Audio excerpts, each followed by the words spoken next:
हे hello everyone, class 9 students, आपके लिए announcement है कि मैं आपके पहली क्लास लेने जा रही हूँ इंग्लिश की चैप्टर 1 और वो मोमेंट्स का चैप्टर 1 है जो द लॉस्ट चाइल्ड है। मुझे लगता है कि काफ़ी स्टूडेंट्स को ये चैप्टर काफ़ी टफ लगता है अंडरस्टैंडिंग में, क्योंकि इसमें काफ़ी ज़्यादा फ्रेजेस और वर्ड्स की यूसेज की गई है जिससे बच्चों को समझने में काफ़ी दिक्कतें आती हैं। तो इसीलिए मेरे बच्चों के रिक्वेस्ट पे मैंने पहला चैप्टर मोमेंट्स का लिया है द लॉस्ट चाइल्ड, जो मैं आपको बहुत ही इजी लैंग्वेज में हर एक चैप्टर के हर एक पैराग्राफ के हर एक स्टेटमेंट का हर एक वर्ड मीनिंग के साथ मैं आपको पढ़ाने वाली हूँ।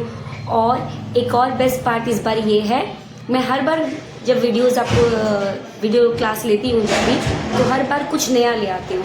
और इस बार नया ये है कि द लॉस्ट चाइल्ड में मैंने हर पैराग्राफ के लिए इमेज क्रिएट कर रखा है, जिससे आपको चैप्टर का हर एक पार्ट समझने में आसानी होगी।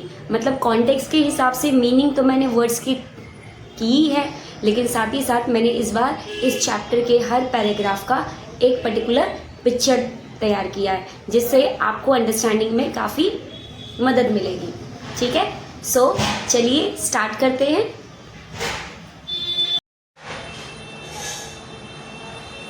Hello everyone, so we are starting today our chapter 1 और वो मोमेंट्स का चैप्टर 1 है और उसका नाम क्या है, हमारा चैप्टर क्या है, the lost child. I hope आपको ये चैप्टर बहुत अच्छे से समझ में आएगा। और अगर आपको मेरा ये वीडियो का एक्सप्लेनेशन, चैप्टर का एक्सप्लेनेशन अगर अच्छा लगे स्टूडेंट्स, तो प्लीज़ लाइक, शेयर और सब्सक्राइब ज़रूर करिएगा अपने सारे फ्रेंड्स के साथ, ताकि उन्हें भी इस चैप्टर के मीनिंग को, इस चैप्टर को समझने में मदद मिले। ओके, तो चलिए स्टार्ट करते हैं हमारा chapter 1। Okay, so let us start. Chapter 1 का first paragraph, a child goes to a fair with his parents. He is happy and excited and wants the sweets and toys displayed there, but his parents don't buy them for him. Why then does he refuse when someone else offers them to him? ये chapter के start होने से पहले का before you read section है, जिसमें author जो है मुल्कराज आनंद, इसकी जो ऑथर है मुल्कराज आनंद, ये इंडिया के one of the most famous writer रह चुके हैं। और इस चैप्टर को स्टार्ट करने से पहले ऑथर ये कह रहे हैं कि एक बच्चा है जो फेयर गया हुआ है, फेयर मतलब मेला गया हुआ है अपने पेरेंट्स के साथ, ठीक है, और वो बहुत ही ज़्यादा खुश है और एक्साइटेड है। लाइक जब हमारे पेरेंट्स हमें कहते हैं कि वो हमें कहीं लेके जाने वाले हैं घुमाने के लिए, तो हम क्या करते हैं, हम बहुत ज़्यादा एक्साइटेड रहते हैं, उस पल का इंतज़ार करते हैं। ठीक है, क्यों, मेले में क्या होता है, बच्चे सोचते हैं उनको झूला झूलने को मिलेगा, उनको मिठाई मिलेंगी, उनको खिलौने मिलेंगे, तो ये सारा एक्साइटमेंट उनके साथ रहता है। ठीक है, तो ऐसे ऐसे ये भी जो बच्चा है वो बहुत ही ज़्यादा खुश है, एक्साइटेड है और चाहता है कि जितने भी वहाँ पे स्वीट्स हैं, टॉयज़ हैं, वो सारे वो लेगा। But his parents don't buy them for him. होता है ना, अब हम क्या करते हैं, जब हम छोटे बच्चे थे तो हम भी अपने पेरेंट्स से जब भी हम मेले में जाते तो हर एक मिठाई की मांग करते थे, हर एक खिलौने की मांग करते थे, लेकिन हमारे पेरेंट्स को पता होता था कि क्या हमारे लिए सही है और क्या गलत है, तो उसी हिसाब से वो हमें चीज़ें दिलाते हैं। तो इसमें फिर ऑथर क्वेश्चन कर रहे हैं, why then does he refuse when someone else offers them to him. फिर ऑथर ये पूछ रहे हैं कि जब इसी बच्चे को, ये बच्चा लगातार अपने माता पिता से मांगे जा रहा था और उनके पेरेंट्स बहुत कुछ चीज़ों के लिए उसे मना कर रहे थे, लेकिन फिर ऐसा क्या होता है कि जब कोई और उसको ये सारी चीज़ें ऑफ़र करता है, जितनी भी चीज़ें, टॉयज़, ये गार्लैंड मतलब माला, और जैसे कि मतलब बहुत सारी चीज़ें रहती हैं मेले में, तो जो भी चीज़ वो अपने पेरेंट्स से बहुत विनती करके मांगता है वो उसे नहीं मिलता, लेकिन जब कोई और उसे जब दिलाता है तो वो क्यों उसे रिफ्यूज़ कर देता है, मना कर देता है। तो स्टोरी में यही एक पार्ट है जो पूरा ट्विस्ट के साथ हम इस चैप्टर में पढ़ेंगे स्टूडेंट्स। तो let us start our first paragraph. It was the festival of spring. ये जो त्यौहार था वो किसका त्यौहार था, स्प्रिंग। स्प्रिंग का मतलब होता है बेटा बसंत। बसंत जब ऋतु आती है तो उस समय ये वसंत पंचमी जैसे मनाया जाता है ना, तो वैसे ही बसंत का त्यौहार रहता है। From the wintry shades of narrow lanes and alleys emerged a gaily clad humanity. Words देखिए स्टूडेंट्स, इसमें थोड़ा डिफ़िकल्ट वर्ड्स का इस्तेमाल हुआ है, लेकिन हम मीनिंग के साथ पढ़ेंगे। जैसे मैंने बताया कि विंट्री शेड्स का मतलब होता है, जैसे अब क्या होता है, जब ठंडी चल रही होती है तो क्या होता है, दिन छोटा होता है, ठीक, तो काफ़ी ज़्यादा अंधेरा रहता है, धूप निकलती नहीं है।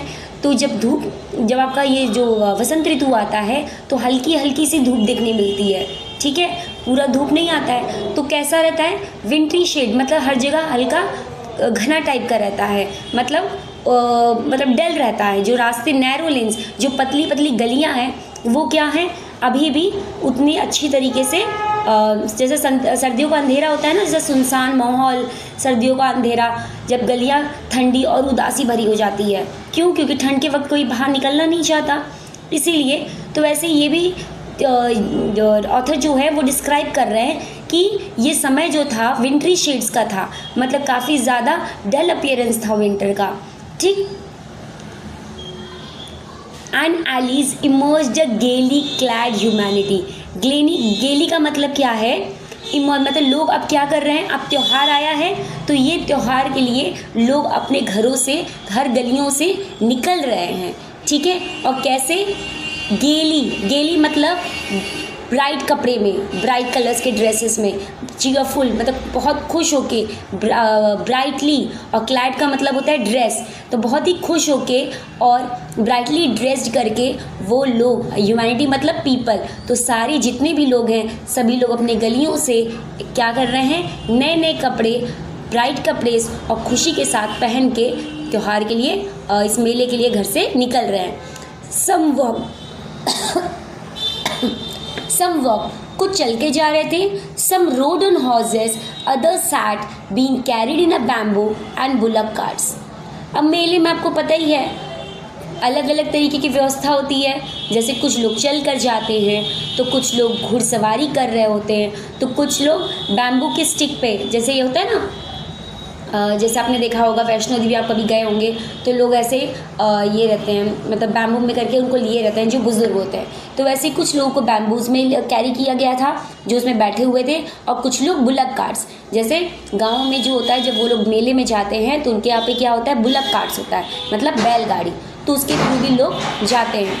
One little boy ran between his father's legs, brimming over with life and laughter.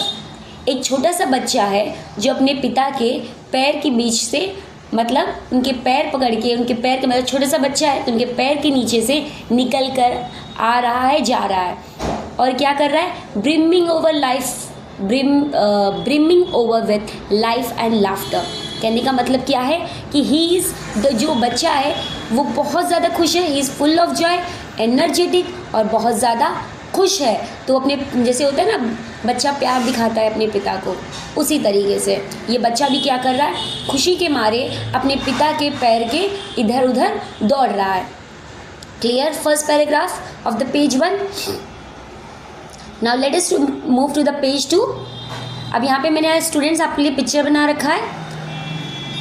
Page 2 में पहला पैराग्राफ है, कम child come called his parents as he lagged behind, fascinated by the toys in the shops that lined the way. अब उसके parents जो हैं, ये बच्चे के जो पेरेंट्स हैं वो उसको बोल रहे हैं, आओ बेटा आओ, एज ही लैग्ड बिहाइंड, क्यों, क्योंकि वो पीछे, लैग्ड बिहाइंड मतलब वो उनके पीछे रह जाता है। और क्यों पीछे रह जाता है, क्योंकि वो फैसिनेट हो जाता है टॉय से।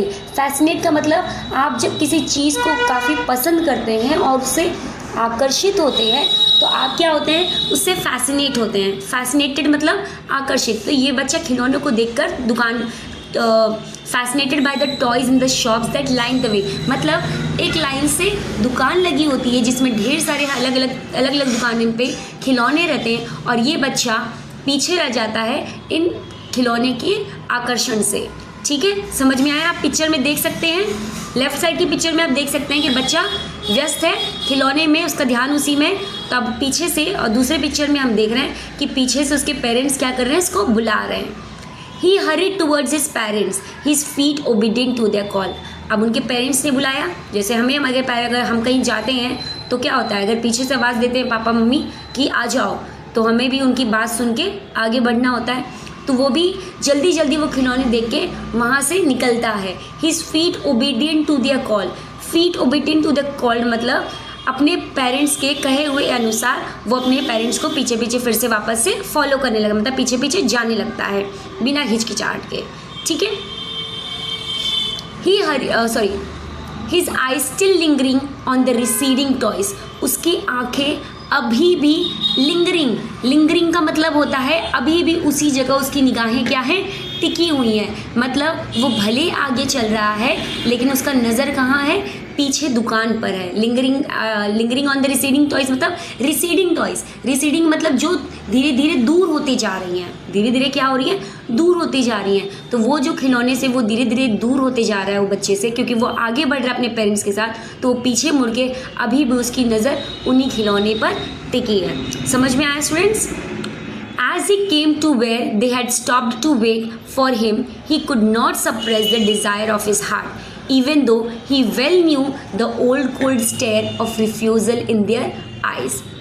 अब जब उसके पेरेंट्स कुछ आगे जाकर रुक जाते हैं, ठीक है, ही कुड नॉट सप्रेस, वो अपने suppress the desire of his heart मतलब उसके मन की इच्छा को वो सप्रेस नहीं कर पाता, मतलब उसकी जो मन की इच्छा होती है खिलौने को लेकर वो उसे दबा नहीं पाता और वो कहने की कोशिश करता है, इवन दो भले ही उसे पता है कि उसके parents old cold stare of refusal, old cold stare of refusal का मतलब क्या है कि उसे पता है कि उसके पेरेंट्स क्या करेंगे, अपनी आँख मतलब होता है ना, पेरेंट्स हमेशा कह के नहीं बताते हैं, हमें उनकी नज़र से ही पता चल जाती है कि वो क्या मतलब हमें मना कर रहे हैं। तो वो अपनी आँखों के थ्रू वो देख रहा था बच्चा कि उसके पेरेंट्स मना कर रहे हैं, उसके बावजूद भी वो अपने मन की इच्छा को रोक नहीं पाता और फिर बोल पड़ता है, I want that toy. He pleaded मतलब वो रिक्वेस्ट करता है, बेग करता है अपने पेरेंट्स से कि मुझे वो खिलौना चाहिए।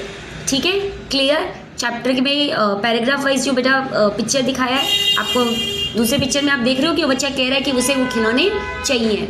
ठीक है, next paragraph, his father looked at him red eyed in his familiar tyrant's way. अब जब ये बच्चा अपनी मांग करता है, उसे पता तो उसके पेरेंट्स मना करेंगे, लेकिन जब बच्चा मांग करता है खिलौने की तो उसके पिता उसे क्या करते हैं, रेड आइड मतलब गुस्से से आँख लाल होकर दिखाते हैं और वो उसको फेमिलियर होता है। फेमिलियर टेरेंट्स वे का मतलब है एक ऐसा तरीका जिससे बच्चा समझ जाता है कि उसके पेरेंट कब गुस्सा कर रहे हैं और कब प्यार की नज़रों से देख रहे हैं। अब उसके पिता क्या होते हैं, वो एक गुस्से भरी आँख से मतलब एकदम गुस्से होके उस बच्चे को देखते हैं, तो बच्चा समझ जाता है कि उसके पिताजी क्या कर रहे हैं, मना कर रहे हैं। His mother, melted by the free spirit of the day, was tender and giving him her finger to hold, said, "Look, child, what is before you?" अब यहाँ पे जो उसकी मदर होती है, जब वो देखती हैं कि बच्चा खिलौने मांग रहा है और वो नहीं दे रहे हैं उन्हें, और साथ ही साथ उनके पिताजी जो हैं, बच्चे के जो पिता हैं, वो उसको मतलब वो गुस्सा दिखा रहे हैं, वो कह रहे हैं नहीं लेना है, तो इस पर उनकी जो मदर होती हैं वो बच्चे के भोलेपन से मेल्ट हो जाती हैं और वो जो दिन होता है काफ़ी ज़्यादा फ्री स्पिरिट, मतलब वो मदर जो होती हैं वो बहुत ही रिलैक्स मूड में रहती हैं। क्यों? क्योंकि मौसमी स्प्रिंग का जो मौसम होता है वो मतलब वो पर्टिकुलर चीज़ से वो काफ़ी रिलैक्स फील कर रही होती है, जेंटल, और इसलिए वो जेंटली उनको उस बच्चे को कहती हैं कि दिन कैसा था, और उस दिन का दिन, द डे वॉज टेंडर, उस दिन का जो दिन था वो काफ़ी ज़्यादा जेंटल था।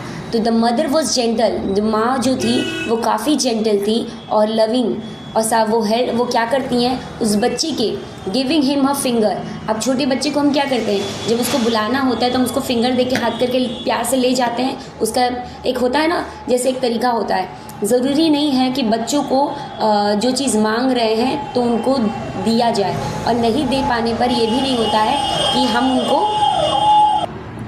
तो बच्चों को डांटने से या मारने से उस चीज़ें नहीं मना की जाती हैं। तो सही तरीका पेरेंट्स को पता होता है कि अगर बच्चे का एक चीज़ से दूसरे चीज़ पे उनका जो अटेंशन है उसको चेंज कर दिया जाए तो ऑटोमेटिकली वो बच्चा वो ज़िद करना बंद कर देता है। तो वैसे इनकी मदर भी करती हैं कि उस बच्चे का अटेंशन चेंज करने के लिए वो क्या करती हैं कि बोलती हैं, look child what is before you. वो कहती हैं कि बेटा देखो आपके पीछे क्या है। It was a flowering mustard field pale like melting gold as it swept across miles and miles of even land. अब वो बता रही है कि देखो पीछे क्या है, ये देखो पीले सरसों के फूल देखो जो कैसे दिख रहे हैं, पेल लाइक मेल्टिंग गोल्ड, मतलब वो सोने की तरह चिमक रहे थे। और जैसे जैसे वो दूर, पेल लाइक मेल्टिंग गोल्ड मतलब गोल्ड होता है ना कि जो सुनहरा कलर होता है, वो जब आप काफ़ी दूर तक देखते हो तो वो हल्की होती जाती है, हल्की होती जाती है, ठीक है। तो काफ़ी दूर तक जब देखो तो वह जो शाइनिंग आगे एकदम अट्रैक्टिव होता है, वो शाइनिंग पीछे जाते रहते हल्की हो जाती है। तो इसलिए इसको pale like melting gold as it swept across miles. Swept across mile मतलब as it spread across, swept मतलब स्प्रेड। अब ये जो सरसों का खेत था वो कई दूर तक उसका मतलब काफ़ी दूर तक ये सरसों का खेत था, तो काफ़ी लंबाई से, काफ़ी दूरी से ये मतलब ये नज़ारा देखने को मिल रहा था। तो वो ये कह रही थी कि बेटा पीछे देखो कितने ये सरसों के खेत हैं, इसके फूल देखो और मानो ये कैसे लग रहे हैं, मेल्टिंग गोल्ड, और काफ़ी दूर तक ये पूरे स्मूथ लाइन पर पूरे लगे हुए, मतलब एक बराबर सब दिख रहा था, मतलब वो सरसों का जो खेत था, ठीक है। तो क्लियर, आप पिक्चर में भी देख सकते हो, मैंने पिक्चर आपके लिए तैयार किया है, अंडरस्टैंडिंग में मदद मिल रही है, ठीक है। So let us move to the next paragraph. A group of dragon fleas were bustling about on their gaudy purple wings, intercepting the flight of a lone black bee or butterfly in search of sweetness from the flowers. तो ये पहला line next paragraph का क्या बोल रहा है, a group of dragon flies. आप picture में देख सकते हो ड्रैगन फ्लाइज किसे कहते हैं।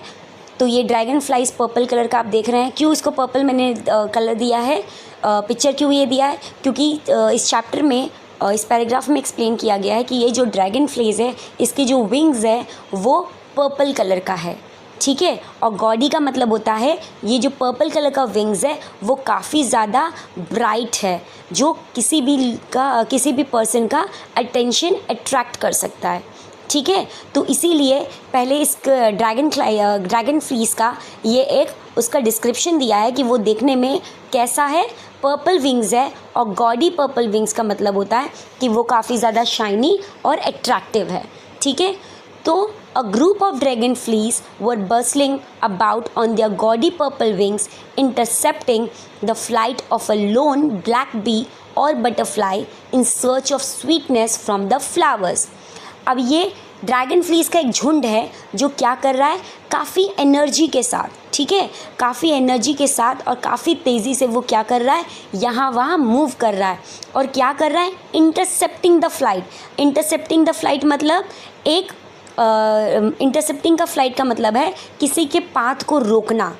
और किसके पाथ को वो रोक रहे हैं, मतलब किसके रास्ते को वो रोक रहे हैं, अ लोन ब्लैक बी। लोन मतलब अकेला, अलोन, उस यहाँ पे वर्ड यूज़ किया गया है लोन। लोन मतलब अकेला, और अकेला क्या है, एक ब्लैक बी है या फिर एक बटरफ्लाई है, वो क्या कर रहा है, उसके रास्ते को ये ग्रुप ऑफ ड्रैगन फ्लीस क्या कर रहे हैं, रोक रहे हैं, ठीक है। और ये बटरफ्लाई या ब्लैक बी क्या कर रहा है, जिसको ये ड्रैगन फ्लीस रोक रहे हैं, they are in the search of sweetness from the flower. Sweetness of the flower मतलब ये जो बीज होते हैं वो क्या करते हैं, फ्लावर्स के पास क्यों जाते हैं, क्योंकि इनको क्या चाहिए होता है, नेक्टर। नेक्टर मतलब जो फूल से स्वीट जूस निकलता है, फ्लावर से जो स्वीट जूस निकलता है, ये बीज क्या करते हैं, उसको पीते हैं, ठीक है।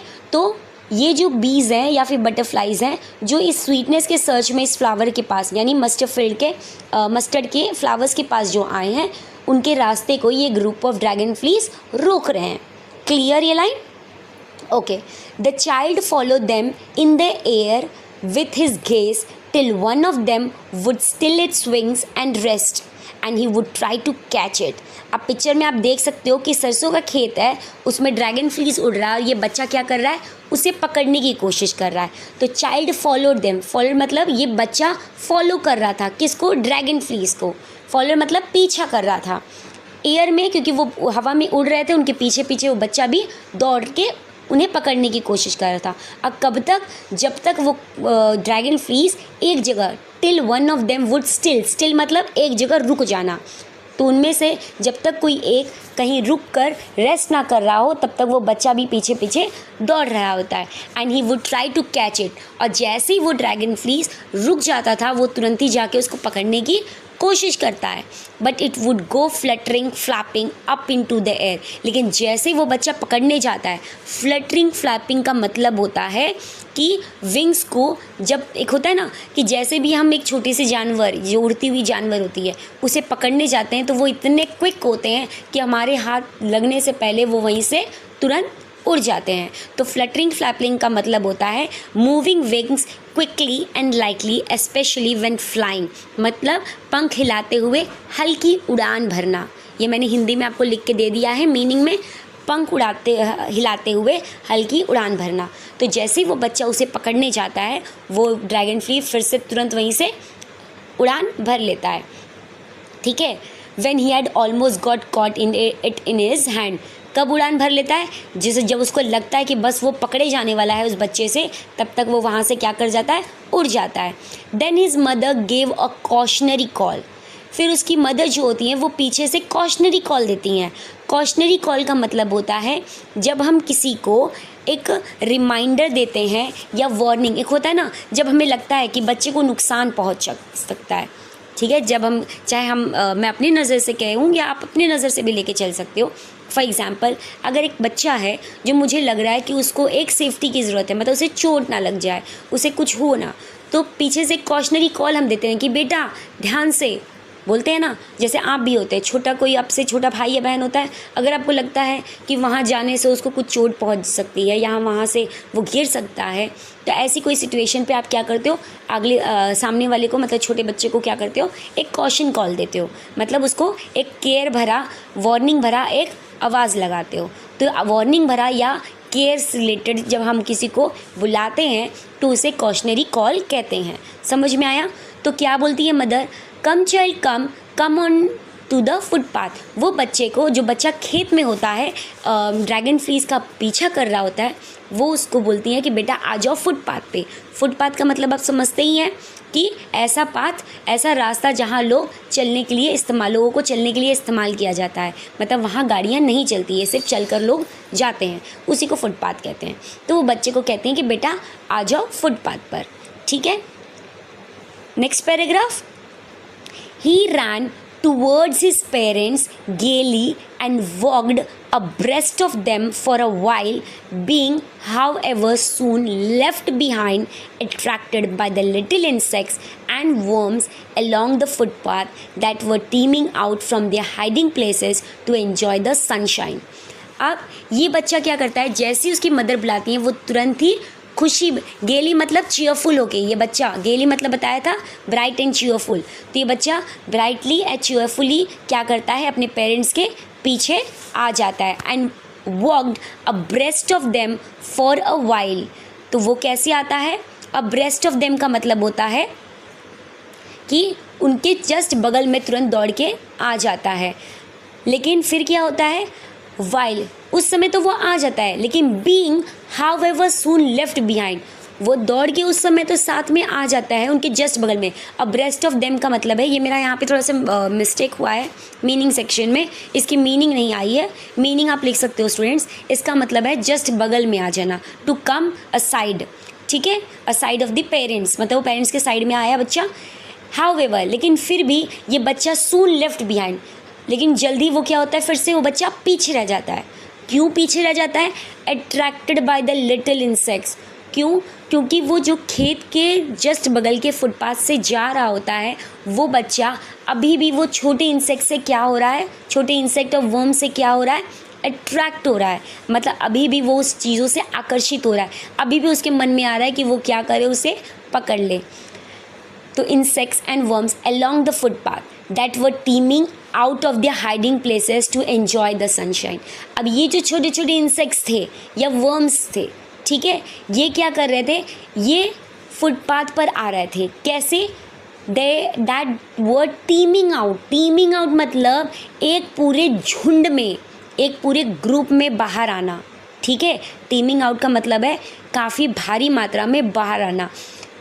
क्यों, फ्रॉम देयर हाइडिंग प्लेसेस, ठंड की वजह से ये जो इंसेक्ट्स थे वो क्या थे, छिपे हुए थे।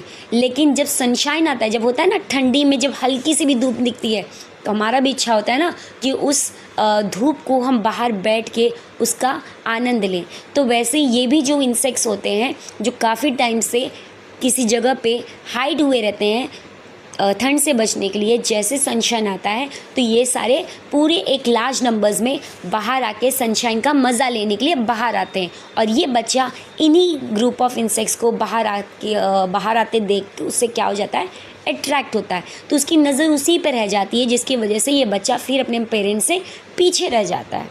क्लियर?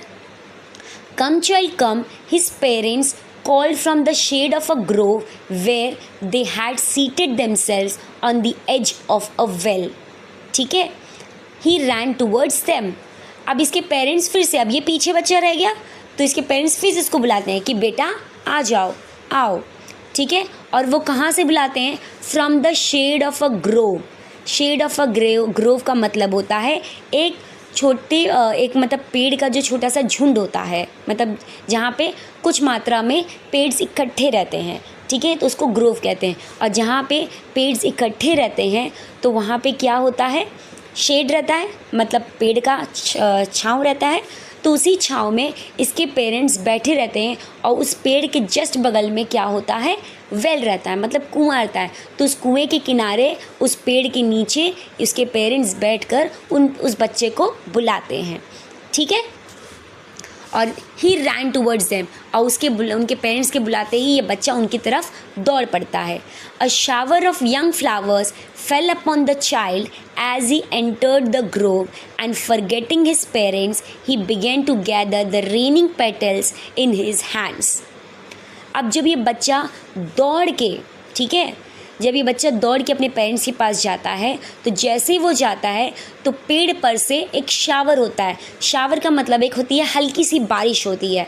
और किसकी बारिश होती है पेड़ से, यंग फ्लावर्स की, मतलब अभी जो हल्के हल्के फूल, जो अभी नए फूल जो निकले हैं वो उसके ऊपर एक शावर के मतलब हल्के बारिश की तरह वो सारे फूल नीचे इसके ऊपर गिर पड़ते हैं। कब, जैसे ये बच्चा उस पेड़ के शेड्स के नीचे, मतलब उस पेड़ के छाँव के नीचे पहुंचता है अपने पेरेंट्स के पास, एंड फॉरगेटिंग हिज पेरेंट्स, फिर वो इस बात को ध्यान ही नहीं देता है क्योंकि पेरेंट्स उसके बुलाए रहते हैं। क्यों उसका ध्यान भटक जाता है, क्योंकि जब वो फूल उसके ऊपर गिरते हैं तो वो बच्चा उसी में मगन हो जाता है। ही बिगैन टू गैदर मतलब कलेक्ट करना, इकट्ठे करना। तो अब उसका ध्यान किस पे पड़ गया, इन पेटल्स पर। फूल जब गिरता है तो उसके पेटल्स निकल पड़ते हैं, मतलब एक एक उसकी जो कली होती है वो निकल पड़ती है। तो उसके कली को, उसके पेटल्स को वो बच्चा क्या करता है, हाथ में इकट्ठे करने लगता है। ठीक है, but low, he heard the cooing of doves and ran towards his parents shouting, the dove. The raining petals dropped from his forgotten hands. अब ये बच्चा जो पेटल, अब इसका ध्यान कहाँ था, पेटल्स को कलेक्ट करने में, लेकिन फिर उसको किसकी आवाज़ आती है, he heard the cooing of doves.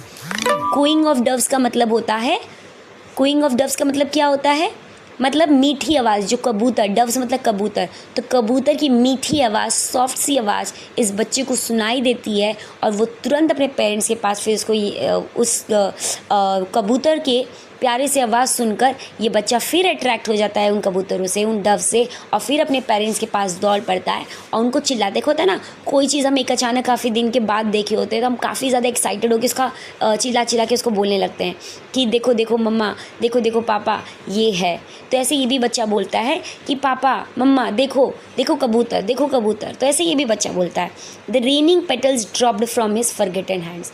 अब जो पेटल्स उसने, जो फूल जो गिर रहे थे, फूल की जो बारिश हो रही थी, उसके पेटल्स जो उसने इकट्ठे कर रखे होते हैं, अब इसके बच्चे का ध्यान उस कबूतर पे जाने की वजह से वो सारे पेटल्स उसके हाथ से गिर जाते हैं और इस बच्चे का ध्यान भी नहीं रहता। ठीक है, वो भूल चुका होता है। क्यों, अब उसका ध्यान फिर से किसी और चीज़ पे, मतलब इस कबूतर पे आ गया है। ठीक है, आप पिक्चर में देख सकते हो, बच्चा पेरेंट्स के पास दौड़ के जा रहा है, पेटल्स गिर रहे हैं और फिर कबूतर देख के बच्चा फिर पेरेंट्स के पास जा रहा है। ठीक है, क्लियर एवरीवन?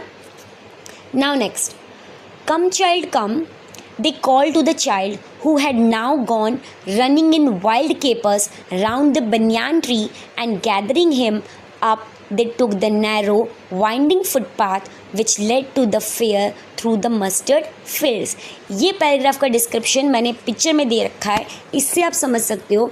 यहाँ पे फिर से ये अपने बच्चों को बुलाते हैं कि बेटा आओ, और वो अब कैसे जा रहे हैं, who had now going running in wild capers. Wild keepers जो होता है उसका मतलब होता है एकदम मतलब खुश होके, जब आप खेलते हुए कैसे आप चलते हो, पैर उठा के तेज़ी तेज़ी से चलते हो, तो वैसे ये अब क्या है, ये पेरेंट्स और उसके बच्चे बहुत ज़्यादा खुशी से प्लेफुल वे में खेलते खेलते कहाँ से जा रहे होते हैं, एक रास्ते से जा रहे होते हैं, जो क्या होता है, वो रास्ता मोड़ होता है किसका, बनियान ट्री का। बनियान ट्री पिक्चर में देख सकते हैं, तो बनियान ट्री का एक मोड़ है जहाँ से ये तीनों लोग, मतलब इसके पेरेंट्स और बच्चा, ये जो चाइल्ड है वो काफ़ी ज़्यादा खुशी से झूमते हुए ये लोग कहाँ निकल जा रहे हैं, फिर से आराम करने के बाद उस फेयर के लिए, मतलब मेले के लिए, ठीक है।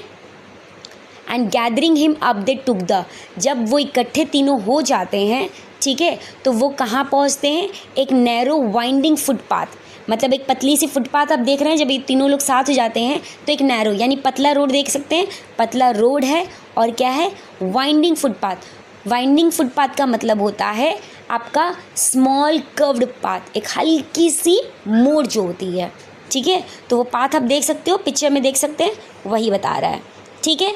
Now page 3, I hope you understanding students. अगर चैप्टर समझ में आ रहा हो तो प्लीज़ मैं फिर से एक बार कहूँगी कि प्लीज़ इस चैप्टर को आप लोग ज़रूर एंड तक देखिए, ताकि पूरा चैप्टर क्लियर हो जाए, और सारी मीनिंग्स आपको दी हुई हैं, तो इसीलिए आप अपनी कॉपी में भी नोट डाउन इस चैप्टर के वर्ड मीनिंग्स को कर सकते हैं, और साथ ही साथ पिक्चर को भी रेफ़र कर सकते हैं, ठीक है। सो पेज 3 कंटिन्यू करते हैं। As they neared the village the child could see many other footpaths full of throngs converging to the whirlpool of the fair, and felt at once repelled and fascinated by the confusion of the world he was entering. फिर आपको कुछ tough type का लग रहा है, मैं इसको भी इजी कर देती हूँ, ठीक है। जैसे ही वो गांव के, मतलब गांव से पास से निकल रहे होते हैं, मतलब वो जो अभी जो मोड़ था वहाँ से निकल के आके ये लोग, एक देख सकते हो आप लोग पिक्चर, एक ऐसी जगह पहुँच गए हैं जहाँ पे आसपास भी कई सारे गांव हैं, और अलग अलग दिशा से लोग क्या हो रहे हैं, इकट्ठे हो रहे हैं। मतलब कहाँ के लिए जा रहे हैं, उस मेले के लिए जा रहे हैं। तो वो फुटपाथ किससे भरा हुआ है, फुल ऑफ थ्रॉन्ग्स। थ्रॉन्ग्स का मतलब होता है भीड़, तो वो फुटपाथ किससे भर गया है, भीड़ से। कन्वर्जिंग टू द वर्लपुल, अब क्या होता है, वर्लपुल का मतलब क्या होता है बेटा, जब गोल गोल से, जैसे वर्लपुल क्या होता है, सर्कुलर टाइप में एक जगह कहीं इकट्ठा होता है, मतलब कहीं काफ़ी दूर दूर से चीज़ें जो होती हैं वो सारी चीज़ें होके एक जगह इकट्ठे होते हैं, तो उसको वर्लपुल कहते हैं, ठीक है। वर्लपुल का मैंने दिया भी है, और वो कैसा चीज़ दिखता है, बिजी टाइप का, और स्वर्लिंग एक्टिविटी, स्वर्लिंग में जानते हो ना, एकदम सर्कुलर टाइप का। तो पिक्चर में आप देख सकते हो, और साथ ही साथ मैंने मीनिंग भी दे रखा है, ठीक है। तो ये वर्लपुल की तरह लग रहा होता है, और वो वर्लपुल का मेन पॉइंट क्या है, मेला है, ठीक है।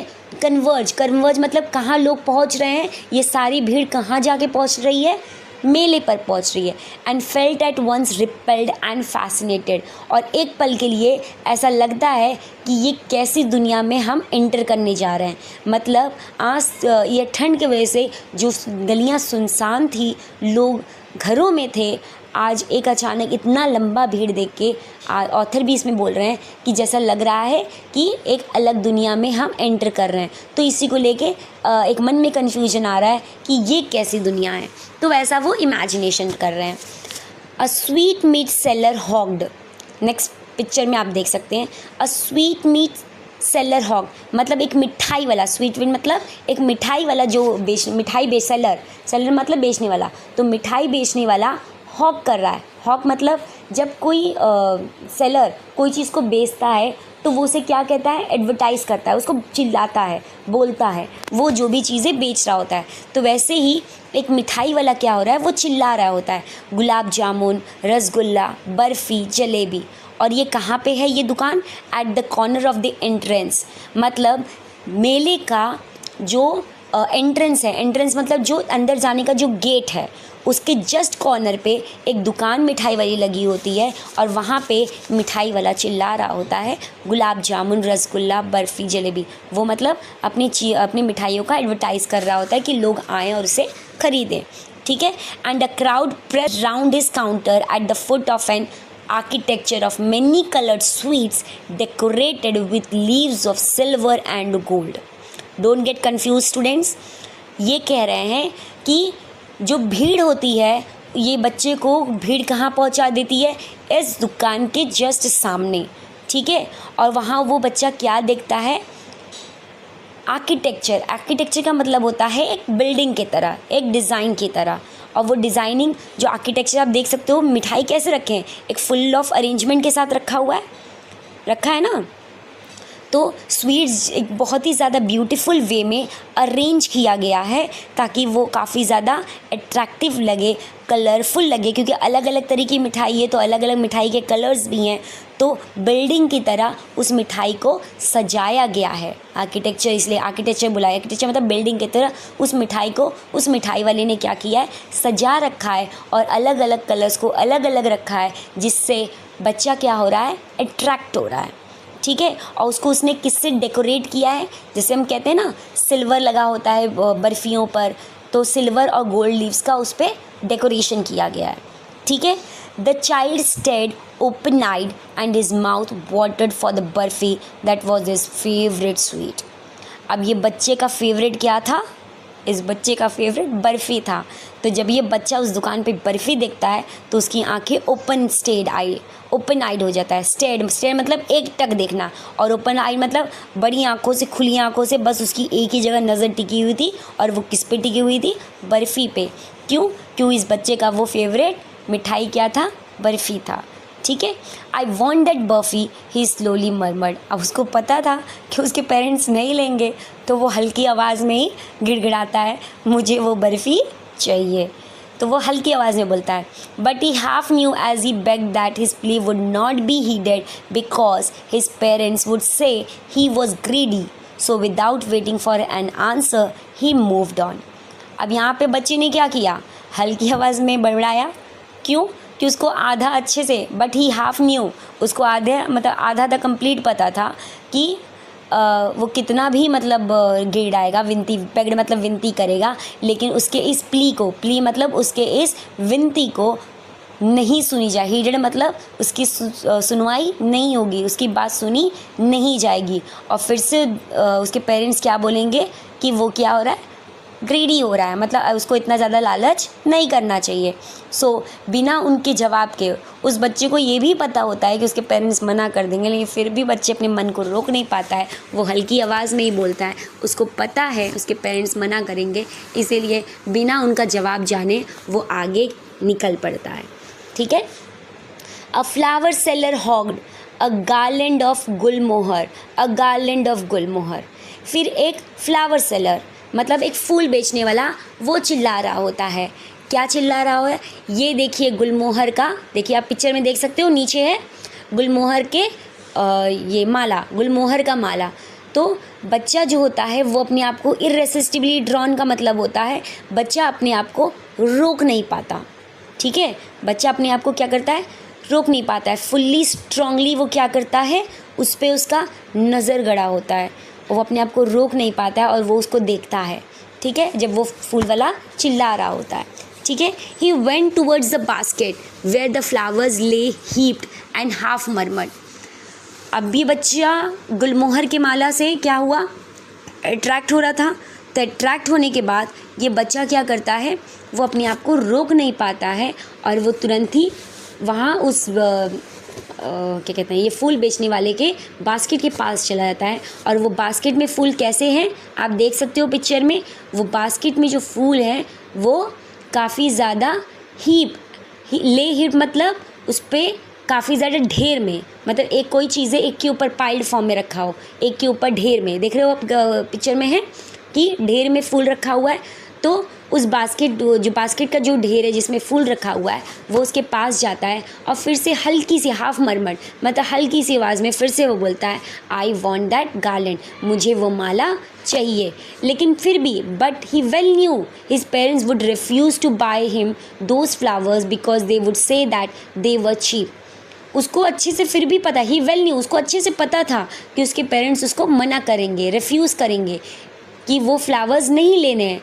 क्यों? क्योंकि उसे पता था कि उसके पेरेंट्स के बदले उसे क्या जवाब देंगे, कहेंगे ये बहुत ज़्यादा सस्ता है, रहने दो। तो उसको ये बात पता होता है लेकिन वो अपने मन को रोक नहीं पाता, नहीं तो वो बोलता है और चुपचाप फिर से उनके आंसर का वेट किए बिना, सो without waiting for an answer he moved, मतलब वो उनके आंसर का इंतज़ार नहीं करता है कि पेरेंट्स हाँ या ना कहेंगे, उसे पता तो उसके पेरेंट्स मना करेंगे, इसलिए फिर वो चुपचाप वहाँ से आगे बढ़ जाता है। ठीक है। A man stood holding a pole with yellow, red, green and purple balloons flying from it।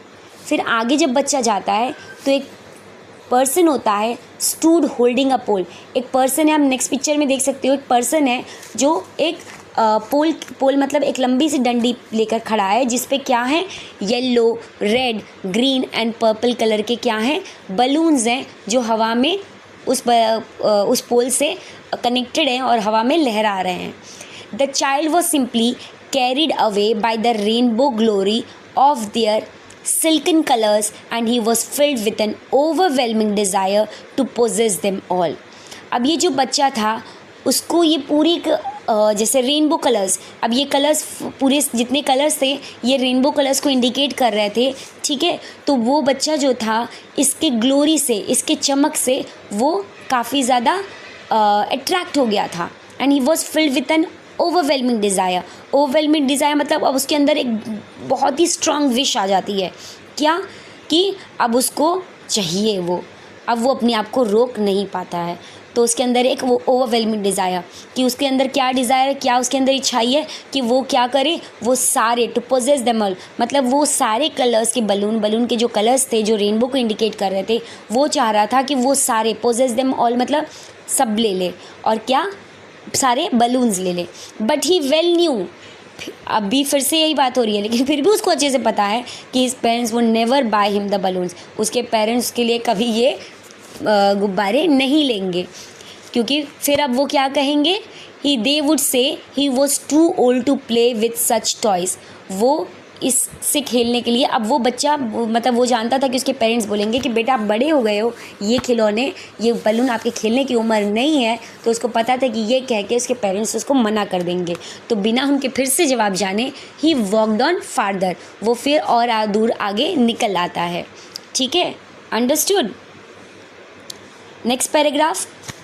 A snake charmer stood playing a flute to a snake which coiled itself in a basket, its head raised in a graceful bend like a neck of a swan, while the music stole into its invisible ears like the gentle rippling of an invisible waterfall। ठीक है, इसमें ही बेटा कई सारे phrases का word use किया गया, difficult words का यूज़ किया गया, मैं आपको आसान कर देती हूँ इसको।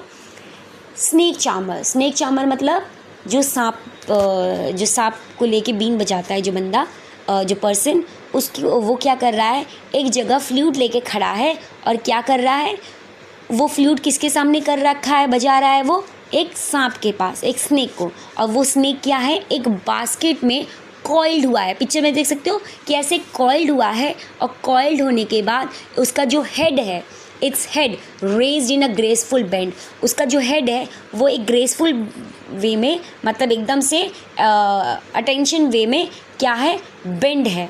और कैसे बेंड है, किसकी तरह कंपेयर किया गया है, ये सिमिली है, कंपेयर किया गया है किसको, neck of a swan. Neck of a swan कैसे होता है, ऐसे होता है पूरा, ऐसे पूरा टर्न होता है। तो बताया गया है कि ये जो स्नेक है उसने जैसे अपना हेड बना मतलब रेस कर रखा है, मतलब हेड जैसे खड़ा कर रखा है, अपने सर को उठा रखा है, मानो वो कैसे लग रहा है कि स्वैन ने अपने नेक के साथ जैसे स्वैन दिखता है वैसे वो भी दिख रहा है।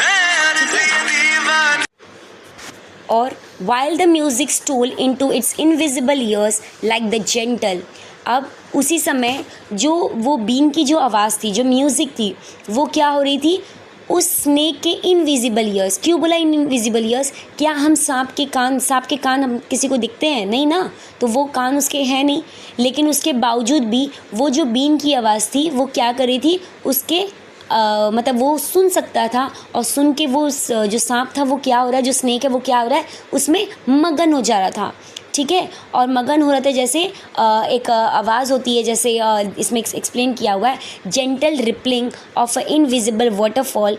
इसका मतलब है बेटा कि म्यूज़िक जो था वो उतना मतलब इतना सॉफ्ट था, इतना फ्लोइंग था, जैसे एक वाटरफ्लो का आवाज़ आ रहा होता है। इनविजिबल वाटरफॉल मतलब वाटरफॉल तो वहाँ पे है नहीं, मतलब वाटरफॉल को हम देख नहीं सकते हैं, लेकिन उस म्यूज़िक की आवाज़ जैसे लग रही थी एक वाटरफॉल की तरह है। तो उस वॉइस से वो स्नेक क्या था, उसी में मगन होके उसे सुन रहा था। ठीक है, the child went towards the snake charmer. अब ये बच्चा जैसे ही ये स्नेक चार्मर को देखता है, जैसे ही सांप वाले को देखता है, वो तुरंत ही उसके तरफ चला जाता है। But knowing his parents had forbidden him to hear such coarse music as the snake charmer played, he proceeded farther. फिर जब ये बच्चा वो स्नेक चार्मर के पास जाता है तो उसके बाद फिर उसे याद आता है, उसे पता है कि उसके पेरेंट्स ने ये बीन की आवाज़ सुनने के लिए मना कर रखा होता है, तो इसीलिए वो वहाँ पे पास जाने के बाद फिर से वहाँ से आगे के लिए बढ़ जाता है, वो वहाँ रुकता फिर नहीं है। ठीक है, तो पहला इसमें पिक्चर आप देख सकते हो। नाउ नेक्स्ट पैराग्राफ के लिए ये नेक्स्ट पिक्चर है, there was a roundabout in full swing. फिर वो आगे जब बढ़ता है तो वो क्या देखता है, राउंड अबाउट का मतलब होता है मेरी गो राउंड, मतलब एक घोड़ा गाड़ी वाला जो झूला होता है ना, उसको राउंड अबाउट भी कहते हैं या मेरी गो राउंड भी बोलते हैं। ठीक है, main women and children carried away in a whirling motion. अब ये मतलब ये जो झूला है ये सबके लिए था, ये काफ़ी बड़ा होता है और काफ़ी मजबूत होता है ये राउंड अबाउट। तो इसमें कई सारे मेन वुमेन और उनके बच्चे साथ में होते हैं जो एक व्हर्लिंग मोशन, व्हर्लिंग मतलब गोल गोल के मोशन में, ठीक है, राउंडिंग मोशन में क्या हो रहा होता है, घूम रहा होता है। और आपने देखा होगा मेले में भी कि जब झूले पे लोग बैठे रहते हैं और गोल गोल घूम रहा होता है तो लोग एक खुशी की श्रीक कर रहे होते हैं, shriek and cried with dizzy laughter. Shrieked and cried with dizzy laughter का मतलब है जो लोग हैं इसमें बैठे हुए हैं वो चिल्ला रहे हैं, कैसे, खुशी के मारे, और जैसे लग रहा है, और उसमें वो मगन भी हैं। जब झूला चलता है तो थोड़ा सा आप उसमें क्या होता है, डिज़ी फील करते हो, तो वो डिज़ी के साथ उस फिर भी लोग मतलब हंस रहे होते हैं, चिल्ला रहे होते हैं खुशी के मारे। तो वो सब चीज़ें वो यहाँ पे डिस्क्राइब की गई हैं। ठीक है, the child watch them intently.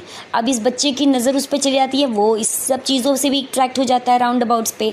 तो वो बच्चा जो है उनको बहुत ही ज़्यादा मन से इंटेंटली मतलब बहुत ही खुशी से उनको क्या कर रहा होता है, देख रहा होता है। ठीक है, and he made a bold request. फिर वो फिर से चाहता है कि वो अपने पेरेंट्स को क्या करे, अपनी इच्छा बताए। और वो इच्छा क्या बोलता है, वो अपनी क्या इच्छा रखता है, I want to go on the roundabout please father mother. वो कहता है मम्मी पापा प्लीज़ मुझे भी इस मेरी गो राउंड में बैठना है, घोड़ा गाड़ी पे मुझे भी बैठना है। ठीक है, तो अपने पेरेंट्स को वो सोचता है कि वो क्या करेगा, रिक्वेस्ट करेगा, अभी वो सोच रहा होता है। ठीक है, लेकिन जब वो बच्चा उस मेरी गो राउंड को देख के मतलब रिक्वेस्ट कर रहा होता है, उसको लगता है कि पीछे से उसके पेरेंट्स सुन रहे हैं, तो वो देखता है कि देयर वॉज नो रिप्लाई। अब वो बच्चे जब पीछे मुड़ता है तो वहाँ से उसको कोई भी रिप्लाई नहीं मिलता, मतलब कोई भी जवाब पेरेंट्स का नहीं मिलता है। मतलब हाँ हो तब भी उसको मिलता, उसके पेरेंट्स अगर उसके ना करते तब भी तो कुछ बोलते, तभी तो उसके कान में कुछ आवाज़ जाती, लेकिन वो नहीं सुनता है। तो वो क्या करता है, तुरंत पीछे मुड़ के, he turn to look at its parents, वो पीछे मुड़ के अपने पेरेंट्स को देखने की कोशिश करता है। They were not there ahead of him. वो अपने आगे पीछे देखता है कि वहाँ पे कोई नहीं होता है। ठीक है,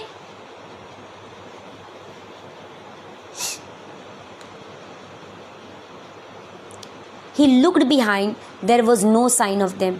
वो फिर पीछे मुड़ के देखता है, उनका एक भी निशान या एक भी कोई साइन मतलब चाहे कपड़े का कलर या हाइट या कोई भी चीज़ से उस बच्चे को कुछ भी ऐसा दिखाई आसपास नहीं देता है, ताकि वो पेरेंट्स को दूर से भी क्या करे, पहचान ले। ऐसा कोई भी साइन उसे नहीं दिखता है, कोई भी पहचान दूर दूर तक नहीं दिखता है।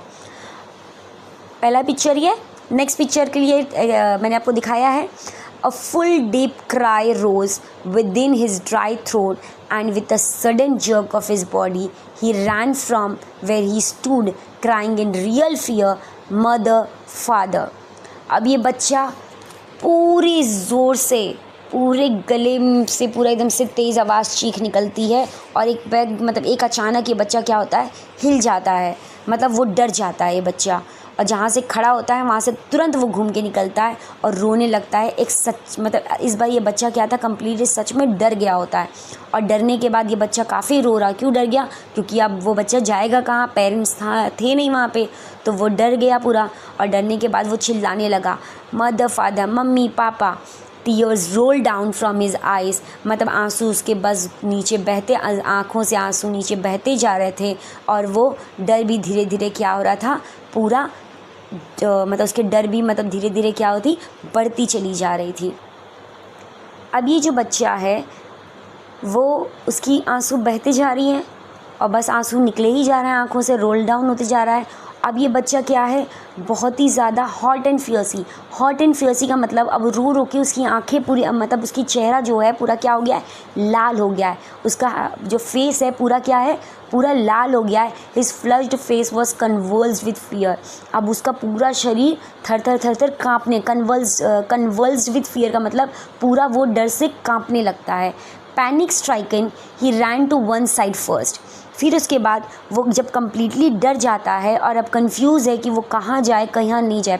पैनिक स्ट्राइकन का मतलब होता है ये बच्चा कम्प्लीटली स्केयर एंड कंफ्यूज। ये बच्चा कम्प्लीटली क्या है, डर गया है और कंफ्यूज हो गया है। तो उसकी वजह से वो क्या करता है, वो उस मेले के एक साइड पर पहले चला जाता है। He ran to one side first, वो दौड़ के पहले एक साइड में चला जाता है, देन टू दी अदर, फिर उसके बाद दूसरे साइड जाता है। हीटर एंड तीतर का मतलब पहले यहाँ तो फिर कभी वहाँ, तो यहाँ वहाँ को हीटर एंड तीतर कहते हैं। मतलब इन ऑल डायरेक्शन, मतलब सारे डायरेक्शंस के इधर उधर ये बच्चा क्या करता है, जाने लगता है।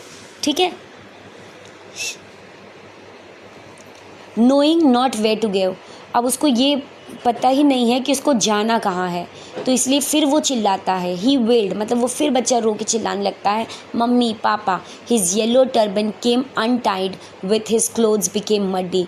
अब इस बच्चे ने एक पीले कलर का टर्बन यानी पगड़ी बांधी होती है, वो भी क्या हो जाती है, हल्की सी खुल जाती है, और उसके कपड़े कैसे हो, टर्बन भी क्या अनटाइड मतलब गंदे हो अनटाइड मतलब जो पगड़ी है, टर्बन जो है मतलब जो पगड़ी है वो खुल जाते हैं, और जो उसके कपड़े हैं वो क्या हो गए, मड्डी मतलब अब गंदे हो चुके हैं। आप पिक्चर में देख सकते हो यहाँ पे, ठीक है, नीचे देख सकते हो पिक्चर में। तो बच्चे का जो टर्बन है वो खुल गया है, और वो बच्चा क्या कर रहा है, उसके कपड़े भी जो हैं वो गंदे हो गए हैं। Having run to and fro in a rage for a while he stood defeated, his cries suppressed into sobs. अब जब वो इधर टू एंड फ्रो मतलब इधर और उधर, ठीक है, यहाँ से वहाँ, जब वो दौड़ के थक जाता है तो एक जगह क्या होता है, वो खड़े हो जाता है। अब वो अपने आप को कैसा फील करता है, डिफीट फील करता है, जैसे लगता है कि अब वो हार गया है। तो उसकी जो क्राइज है मतलब उसकी जो आंसू हैं वो अब किस में बदल गए, दब के अब क्या हो गया, सप्रेस मतलब अब आंसू दब के क्या बन गए हैं, सॉब्स में। सॉब्स मतलब सिसकियाँ। अब उसके आंसू भी सूख गए हैं, सूखने के बाद अब बस वो बच्चा क्या कर रहा है, सिसक रहा है। At little distances on the green grass, he could see through his filmy eyes men and women talking. अब दूर से वो बच्चा क्या देख रहा होता है, हरे भरे घास हैं, और वो क्या देख रहा है, थ्रू हिज फिल्मी आइज़। फिल्मी आइज़ का मतलब ये होता है बेटा कि जब आप क्या करते हो, आपकी आंखें पूरी आंसू से भरी होती है और किसी तरह आप उसको देखने की कोशिश, जब आंखों में आंसू भरे रहें और किसी तरह उस आंसू भरे हुए आंखों से आप कहीं देखने की कोशिश करते हो, तो उसको, उस फ्रेज़ को बोलते हैं फिल्मी आइज़। और वो क्या देख रहा है, दूर से उसकी आंखें में आंसू भरी हैं, और उस आंसू से साथ साथ वो क्या देख रहा है कि मेन और वुमेन क्या कर रहे हैं, औरत और आदमी जितने भी हैं सब क्या कर रहे हैं, बातें कर रहे हैं। He tried to look intently among the patches of bright yellow clothes, but where there was no sign of his father and mother among these peoples, he seemed to laugh and talk just for the sake of laughing and talking.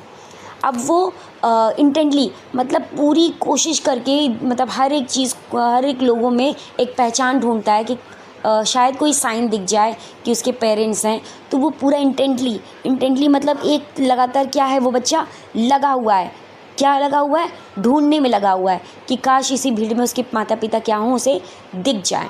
ठीक है। Patches of bright yellow clothes, मतलब yellow clothes में शायद उसके parents होते हैं, तो उसके साइन को वो ढूंढ रहा होता है और मम्मा को भी वो अपने ढूंढ रहा होता है इन अमंग दिस पीपल, मतलब इन्हीं लोगों में।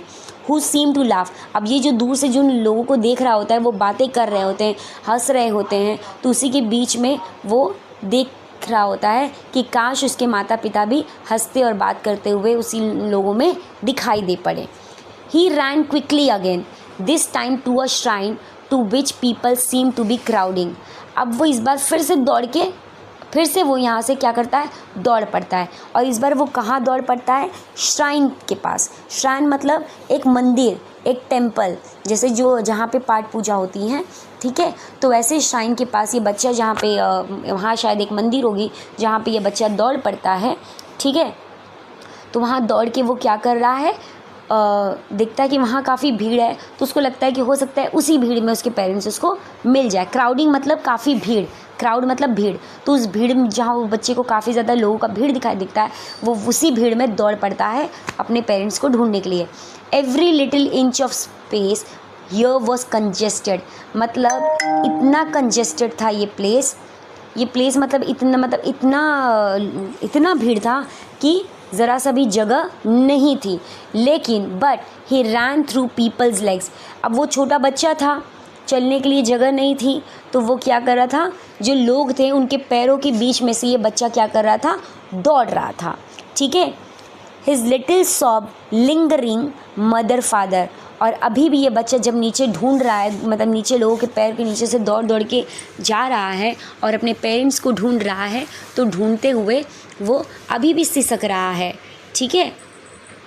और सिसक के क्या बोल रहा है, मम्मी पापा ऐसे करके बोल रहा होता है। Near the entrance to the temple, मतलब मंदिर के गेट के पास एक क्या होता है, how ever the crowd became very thick.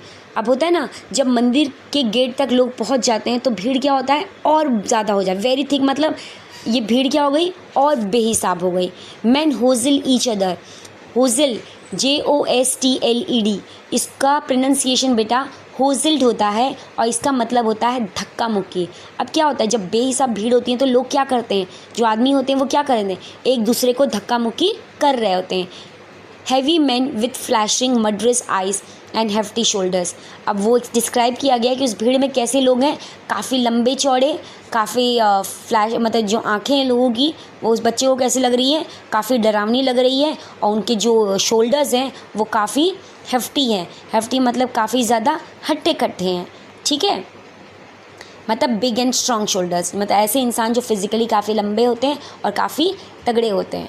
The poor child struggle to thrust a way between their feet but knocked to and fro by their brutal movements. He might have been trampled underfoot had he not shrieked at the highest pitch of his voice, "Father, mother." अब ये जो भीड़ थी बहुत ज़्यादा तेज़ हो गई रहती है, तो ये बेचारा बच्चा, ये बेचारा चाइल्ड क्या करता है, पूरी कोशिश करता है, स्ट्रगल करता है। क्या, कहाँ स्ट्रगल करता है, इस थ्रस्ट से निकलने की। मतलब थ्रस्ट मतलब ये भी बच्चा क्या करता है, किसी तरह धक्का दे के उनके फीट के भी, मतलब उनके पैरों के बीच से निकलने की कोशिश करता है। और क्या होता है, इधर उधर, and knocked to and fro by their brutal movements, मतलब कभी उसको इधर से नॉक्ड, मतलब कभी उसको एक तरफ से लगता था चोट, तो कभी दूसरे तरफ से उसको धक्का मुक्की लग रहा था। और वो मूवमेंट कैसा था, ब्रूटल, मतलब अब ये छोटा बच्चा था और जो लोग थे काफ़ी हट्टे कट्टे थे, काफ़ी वो मैन थे। अब बड़ा आदमी और एक छोटा बच्चा, तो बड़े आदमी का ज़रा सा भी हल्का सा एक ब्रूटल मूवमेंट क्या होगा, क्यों ब्रूटल मूवमेंट का, क्योंकि उसके लिए तो एक बड़ा चोट होगा ना। तो हो सकता है कि he might have been trampled under foot, हो सकता था कि ये बच्चा उन लोगों के पैर के नीचे कुचला जाता। अगर उसने चिल्लाया ना होता, मतलब ये बच्चा कुचलने ही वाला था, लेकिन वैसे ही वो क्या कर देता है, क्यों नहीं कुचलाता है, क्योंकि उसी वक्त वो चीख पड़ता है, श्रीग्ड मतलब चीख पड़ता है एक काफ़ी तेज़ पिच के साथ। जब एक छोटा बच्चा चिल्लाता है तो कान में क्या होता है, पूरा कान जैसे लगता है सुन्न हो गया है। तो ये बच्चा भी एकदम पतली आवाज़ में, तेज़ आवाज़ में चिल्ला पड़ता है रोकर, मम्मी पापा। तो a man in the surging crowd heard his cry, उस भीड़ में, उस काफ़ी भीड़ भड़क्का में, अब ये जो एक इंसान होता है, जो ये आदमी आप देख रहे हो राइट हैंड साइड के पिक्चर में, ये क्या करता है, इस बच्चे को क्या करता है, देख लेता है। क्या देख लेता है कि ये बच्चा इस भीड़ में अटका हुआ है और इस बच्चा ये भीड़ में ट्रैम्पल्ड हो सकता है किसी के पैर के नीचे। ट्रैम्पल मतलब कुचला सकता है किसी के पैर के नीचे। तो वो क्या करता है, उसकी आवाज़ सुनते ही किसी तरह stooping with great difficulty. Stooping with great difficulty का मतलब होता है स्टूडेंट्स कि नीचे बेंड, मतलब एक होता है जब भीड़ होता है तो आपको नीचे बेंड होने में काफ़ी दिक्कत होती है, तो वो भी किसी तरह नीचे बेंड होते हैं, काफ़ी डिफ़िकल्टी। स्टूपिंग का मतलब समझ रहे हैं ना, नीचे बेंड होना। तो काफ़ी डिफ़िकल्टी के साथ वो बेंड हुए होंगे, काफ़ी मुश्किल से, और किसी तरह lifted him up in his arm, उसको उठा के अपने गोद में ले लेते हैं, अपने हाथ पे उठा के ले लेते हैं। देख सकते हो पिक्चर में कैसे उसको उठा लेते हैं बच्चे को। ठीक है, clear. Now next paragraph, how did you get your child, whose baby are you, the man asked as he steered clear of the mass. अब as he steered clear of the mass मतलब जैसे हुई वो मास यानी भीड़। ठीक है, यहाँ पे मास का भी मतलब क्या है, भीड़। तो जैसे ही किसी तरह इस बच्चे को इस भीड़ से लेके क्लियर ऑफ द मास मतलब इस भीड़ से बाहर आते हैं, तो वो क्या करते हैं, वो बच्चा जो पर्सन है वो क्या करते हैं, उसको बाहर ले आते हैं और उससे पूछते हैं, how did you get your child, तुम यहाँ कैसे आए, किसके बच्चे हो आप। तो यहाँ पे ये जो पर्सन है जिसने इस बच्चे को भीड़ से निकाला, वो पूछते हैं इस बच्चे से कि बेटा आप यहाँ कैसे आए और अब किसके बच्चे हो। ठीक है, the child wept more bitterly then ever now and only cried, I want my mother, I want my father. अब ये बच्चे से जैसे ही पूछते हैं कि बेटा आप कैसे यहाँ आए, किसके बच्चे हो, तो ये बच्चा और वेप्ट मतलब और तेज़ से, मोर बिटरली मतलब पहले से और तेज़ ये क्या करता है, रोने लगता है चिल्ला चिल्ला कर, और फिर कहता है I want my mother, I want my father. वो कहता है कि मुझे मेरे मम्मी और मुझे मेरे पापा चाहिए। ठीक है, next paragraph of page 5, The men headed towards the place where the snake charmer still played on the flute to the swaying cobra. अब ये जो पर्सन है वो क्या करते हैं, इस बच्चे को क्या करते हैं, उस स्नेक चार्मर के पास ले जाते हैं।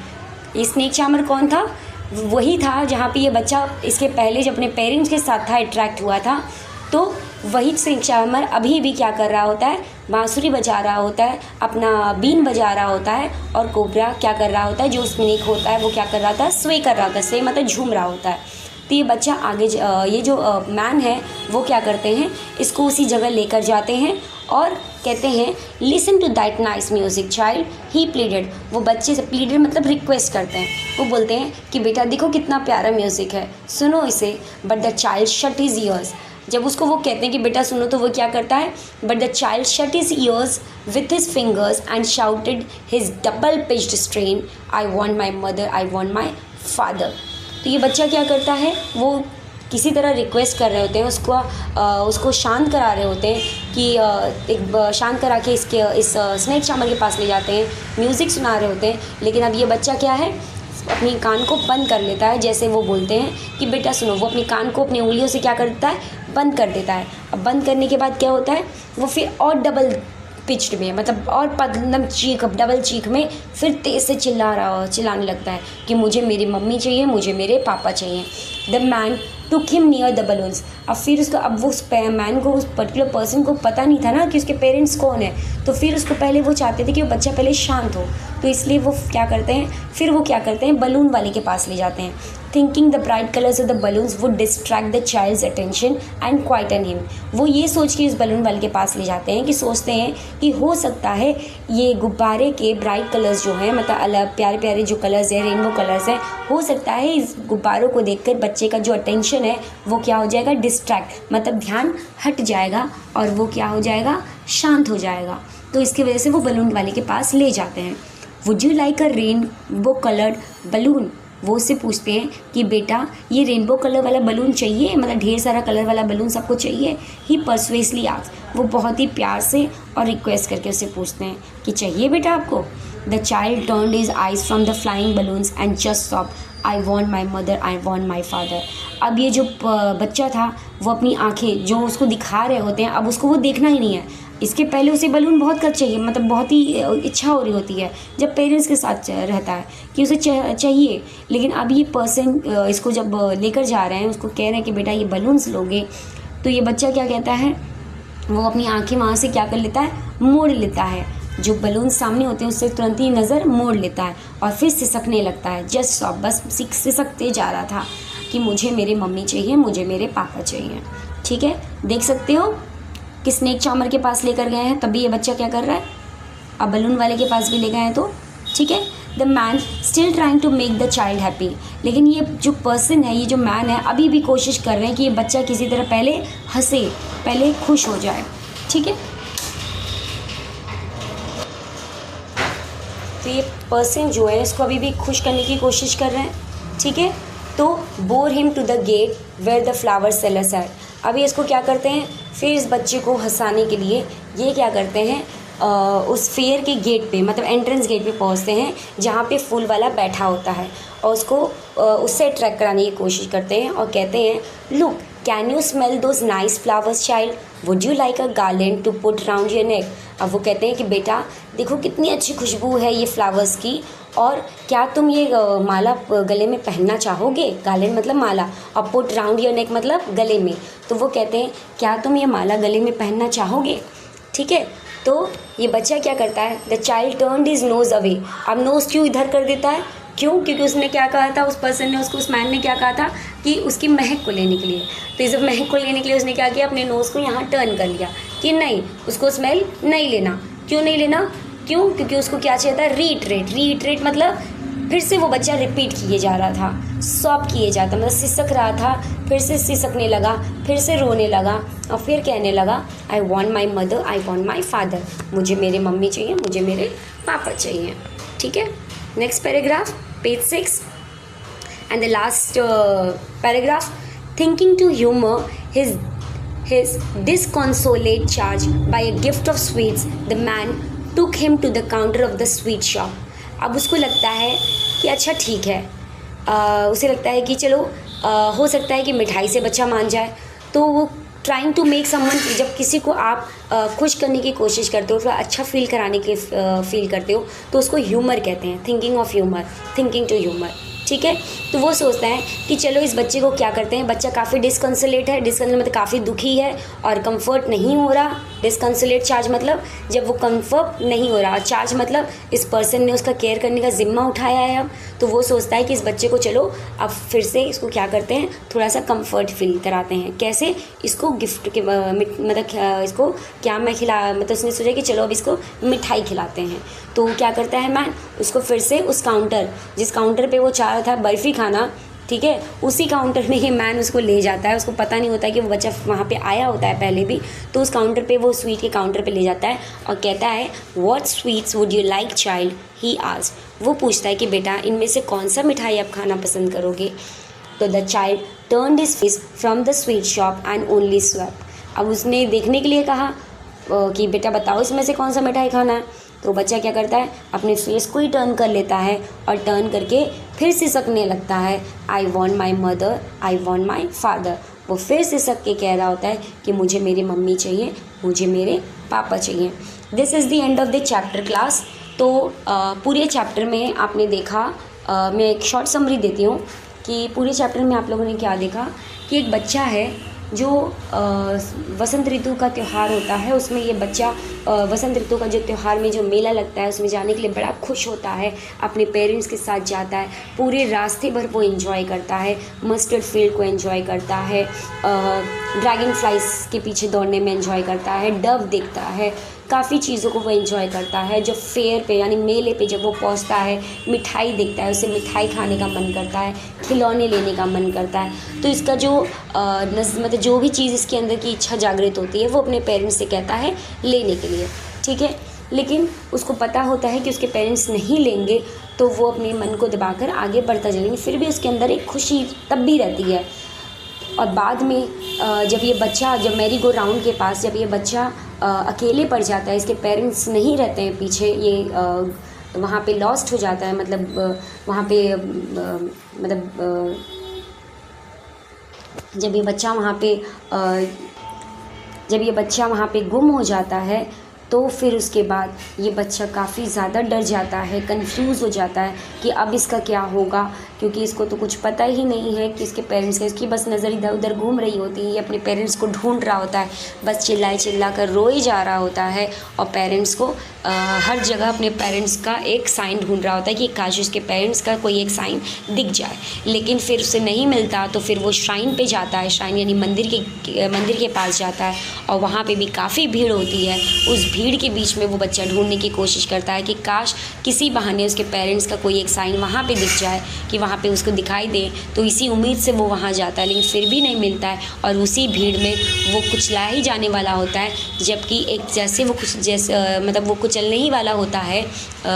तो वैसे उसी समय जब वो तेज़ से चिल्लाता है, तो एक आदमी होता है, एक मैन होता है, जो उसकी आवाज़ सुनते ही किसी तरह नीचे झुककर उस बच्चे को अपने गोद में उठा लेता है, और फिर गोद में उठा के जब उस भीड़ से उसे बाहर ले आता है, तो उसे पूछने की कोशिश करता है, लेकिन बच्चा इतना घबराया हुआ रहता है कि वो उसका जवाब नहीं दे पाता है। तो फिर वो क्या सोचता है कि चलो इस बच्चे का मतलब अटेंशन जो है उसे डिस्ट्रैक्ट करें। डिस्ट्रैक्ट मतलब इसका जो बच्चा जो भी रो रहा है, इस चीज़ से इसके अटेंशन को डिस्ट्रैक्ट करने से क्या होगा, ये बच्चा हो सकता है शांत हो जाए और उसके बाद अपना कुछ इन्फॉर्मेशन दे, कुछ बताए। तो इसीलिए पहले वो स्नेक चार्मर के पास ले जाता है, फिर बलून वाले के पास ले जाता है, देन उसके बाद मैरी गो राउंड के पास ले जाता है, देन फूल वाले के पास ले जाता है, देन मिठाई वाले के पास ले जाता है। उन सभी जगहों के पास ले जाता है जहाँ पे इस बच्चे का इसके पहले जब अपने पेरेंट्स के साथ होता है तब इच्छा होता है इन चीज़ों को लेने का, लेकिन अब जब इस बच्चे के पेरेंट्स गायब हो जाते हैं तो इस बच्चे के मन में सिर्फ एक ही इच्छा होती है कि अब उसे कुछ भी नहीं चाहिए, उसे सिर्फ उसके पेरेंट्स चाहिए, उसके मम्मी पापा चाहिए। तो इससे हमको ये जो मैन है वो पूरी तरीके से उसको कंफर्ट दिलाने की कोशिश करते हैं, लेकिन ये बच्चा कंफर्ट नहीं होता।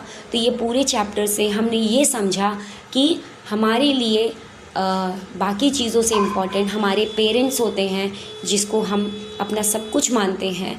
तो ये इसी चीज़ को बताया गया है कि जब वही चीज़ पेरेंट्स नहीं दिला रहे थे तब इस बच्चे को उतना बुरा नहीं लग रहा था, लेकिन अब उसके पेरेंट्स जब गायब हो गए और ये मैन उसको दिलाने की कोशिश कर रहा है, तो अब इस बच्चे का उस पर ज़रा सा भी उस चीज़ से अब अट्रैक्शन नहीं रहा।